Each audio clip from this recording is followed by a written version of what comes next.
So you're here to watch a video about a DUI in Washington State. If you're here to watch this video, you're either interested in DUI or you're facing a DUI charge. And here's what I want to tell you. DUI defense is difficult, but it is not impossible. There are steps that you can take to help make your DUI case turn out as favorably as possible. And what's that mean? Well, you may be able to stay out of jail. You may be able to not have a license suspension. Even if you do get a license suspension, you may be able to keep driving during a license suspension if you do the right things in your DUI case. So who am I? My name is Lance Fryrear. I'm a criminal defense attorney in Lynnwood, Washington. I have a law firm and we've been defending people charged with crimes for more than 20 years. And DUI is a crime that we defend every day. And so I'm making this video just as information to let you know that it is not a hopeless situation and there's things you can do today to improve your chances. So I'm going to cover three things. One, what are some things that you can do today to improve your chances in a DUI case? Number two, when you do those things, how might they help you get a better result in your case? And finally, number three, what are some outcomes that you might see in your DUI case? So I'm just putting this information out there to help the public. So if you find this useful, please like and please subscribe. More people will get to see it, and that would be great for everybody. So jumping right in. The most important thing, if you just are dealing with a DUI, what can you do today to help your situation? Well, the first thing you need to do is you need to pay attention to the paperwork that the law enforcement officer gave you. Okay, if you took a breath test and you had a breath test of 0.08 or higher if you're an adult, or 0.02 or higher if you're under 21, then the officer should have given you some paperwork to request a DUI hearing. And you'll know it's a one-page sheet. It's going to say there's a $375 fee to request a hearing. You can also try to get a fee waiver. And you need to take a look at that paper and read it because you've only have 7 days from the date of the event to request a licensing hearing. And so why do you need a licensing hearing? What's that even mean? Well, what the law says is that if you either refuse a breath test, 0.08 or higher for an adult, 0.02 or higher for a minor, then if that's the situation, the legislature says that we're going to suspend your driver's license for a period of time based upon the breath test result or a refusal of a breath test. And this applies for blood draws as well, but right now I'm talking about breath test. So you only have 7 days. And if you don't request that hearing within 7 days, then you will suffer a license suspension because that's what the law says. And the license suspension, as of the time I'm filming this, in May of 2021, takes effect typically 30 days after the date of the event, and you should get a notice telling you when it's going to happen. But you can put that suspension on hold and challenge that suspension if you've properly requested a licensing hearing within 7 days of your arrest. And you can do that in two ways. One is a written request on that form that you were given by the police officer with a $375 fee. And one is you can do it online through your Licensing Express account. You can go to www.dol.wa.gov and request that DUI administrative hearing. You still have to pay the fee. And a practice pointer is if you don't have a License Express account and you're establishing one, it's a little confusing. It'll say a personal account versus a business account. Make sure you choose personal.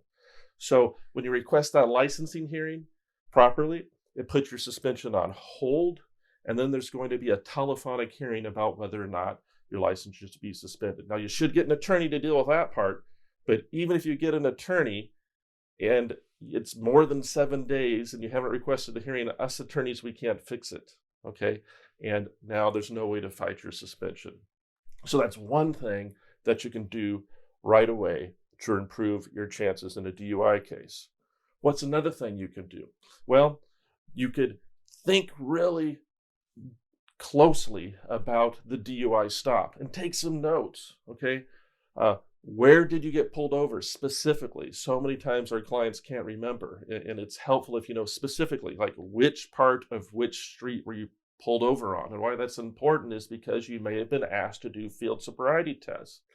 And if you did do field sobriety tests, it's important that we know as attorneys what the area looked like. And the only one who knows that is you. The officer's not going to tell us. Okay. So was the area of the field sobriety test flat, or was it sloped? How was the lighting? Was it dark? Was it too bright? How close was it to busy cars zooming by, causing you fear and anxiety you're going to be hit by a car? Write down how you were dressed. Are you going to remember 6 months later how you were dressed? You may not. What type of shoes did you have on? Right? Was it rainy out? Was it windy out? Could you hear the officer giving you instructions? These are things that you're going to want to write down so you can tell them to your attorney later, because they matter, because field sobriety tests are often the basis for probable cause, that is a reason to arrest someone for suspicion of driving under the influence. So what you can do is take notes, write a little story about what happened and hang on to it. That way you'll be better able to advise your attorney later. And as part of those notes, I want you to really think about, if you took a breath test, where did they take you for the breath test? Which police station? And what happened during the breath test process? Okay, they need to do certain things, the police, for it to be a valid breath test. They need to check your mouth and see if there's anything in your mouth. And they need to watch you for 15 minutes prior to blowing into that machine at the station to make sure that you don't vomit or put something in your mouth that could be a foreign object that could invalidate the test. So think about, did the officer watch you? Did the officer check your mouth or ask if you have anything in your mouth?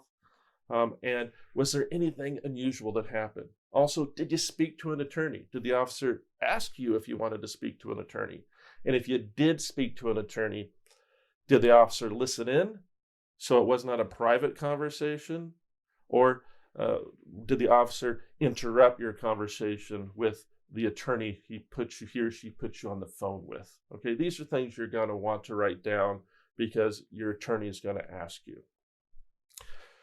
So finally, for other things you can do to try to help your case right away is, well, one thing you can do is to stop consuming alcohol, or if it's a marijuana case, try to stop consuming marijuana, because your attorney is likely going to go ask you to do an alcohol and drug evaluation, and that requires a urine test, a UA. And so if you haven't had alcohol or marijuana for a period of time, that makes your alcohol and drug evaluation more likely to come back favorably for you, saying you're not going to need to do so much treatment or so much classes as part of the case. That's going to save you time, save you money, and save a ton of headaches.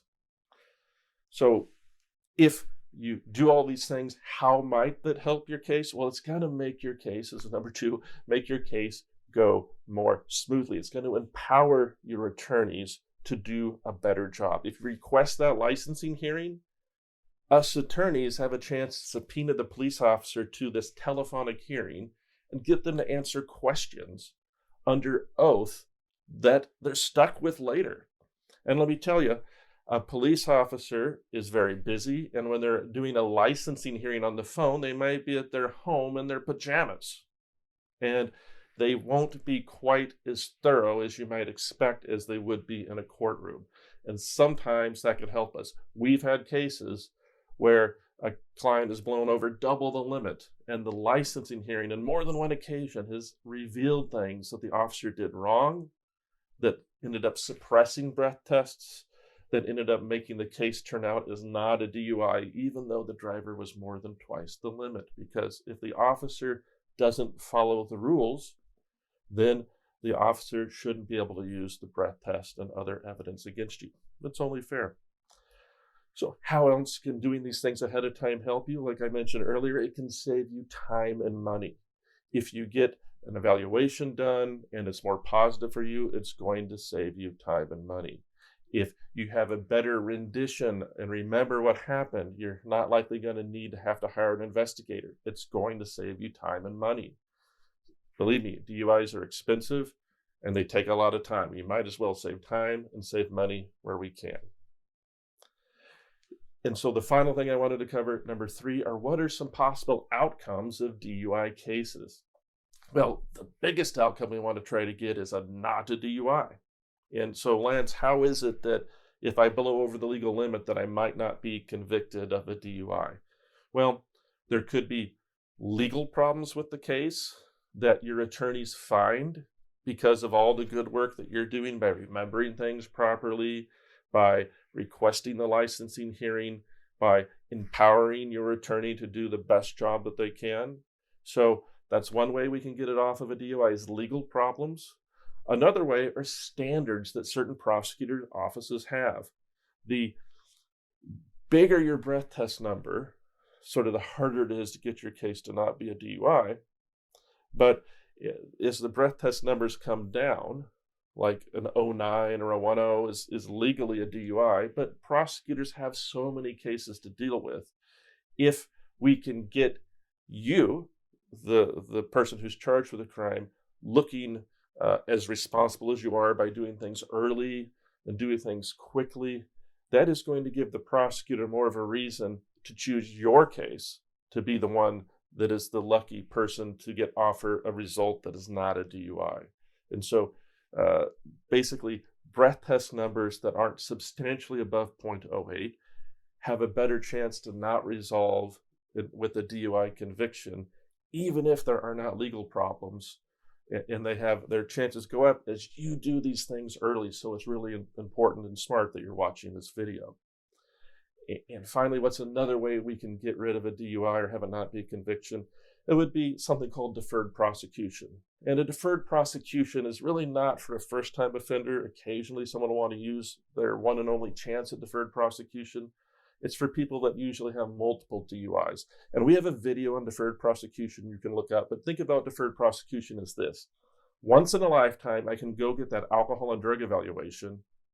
And if it finds that basically I have a problem with alcohol, I don't like to say alcoholic, but if I have a problem with alcohol that needs treatment, and if I would reoffend without the treatment, if it's substantially likely, then if I do all this treatment and stay out of trouble for a period of time, I can get my DUI charge dismissed. It's not going to cover everything here, but we have a video on it, which you'll be able to find by taking a look at our channel. But the bottom line is it's 2 years of treatment and 5 years of no crimes, and then the case can get dismissed. So those are some ways and some likely outcomes that can happen from a DUI, reductions off a DUI. And usually a reduction off a DUI usually doesn't carry jail time. It has minimal to no license suspension with it. And it's basically what you want to try to get. So I hope you found this video helpful. If so, please like and please subscribe. And if you're in a DUI situation and you need an attorney or attorneys to help you, you can also give our office a call. We're a 5-attorney firm in Lynnwood, Washington. We've been defending people charged with crimes for more than 20 years. We handle DUIs every day. We know what we're doing. We'll get you thinking about it correctly. We'll get you on the right path right away. And hopefully you have some of the answers to the questions we've talked about here. And that way we'll be an even better team. So give us a call and we'll be there for you. Thank you.